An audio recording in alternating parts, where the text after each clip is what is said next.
In this lesson, we will define rational expressions. We will also find the domain of a rational function. Recall fractions are any number that can be written in the form of a over b, where a and b are integers, and b being the bottom is not equal to 0. Those are examples of fractions that we have here. Now let's talk about rational expressions. Rational expressions are very, very much like fractions. The only difference is when we throw the variables in there, we then call it rational expressions. So rational expressions is still where you have it in the form of a fraction. The only difference is the top and the bottom may contain variables. So here's some examples of rational expressions, and that is what this chapter is all about.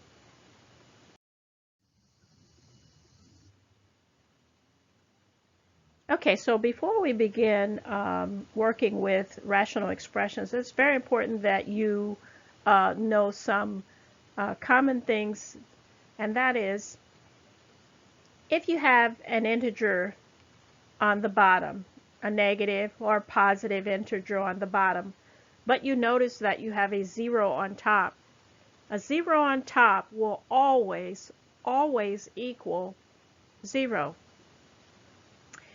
And just the opposite, if you have a positive or negative number on top and you notice you have a 0 on the bottom, then that will always equal undefined. So 0 on top equals 0, 0 on the bottom equals the words undefined. Very important that you remember that as we move forward. Finding the domain of a rational expression or function.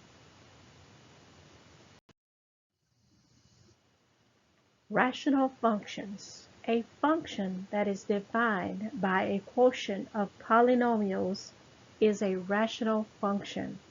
It has the form f of x equals p of x over q of x, where q of x is not equal to 0. Now, the domain of a rational function is all real numbers except those that would make the bottom equal to 0. In other words, any number except a number that would make the bottom undefined. So in this example, we're asked to find the domain of this rational function. So what it's really asking you for are, what are all the numbers you are allowed to plug in place of x into this function without making the bottom equal to 0? Okay, because the bottom cannot equal to 0, because if the bottom equals 0, then that means the expression would be undefined, and that cannot happen with rational expressions or fractions. So we call those restricted values. So let's find out what values are restricted that you cannot plug in. To do that, you have to take the bottom of the rational expression, set it equal to 0, and solve for x. So we have x minus 5 equal to 0. So when we solve for x, what we have to do is add 5 to each side, and x equals 5.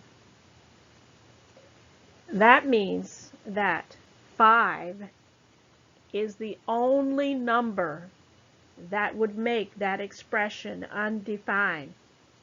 So therefore, in terms of what are all the numbers I am allowed to plug into this function, I can plug in any number except 5. Why can't I plug in 5?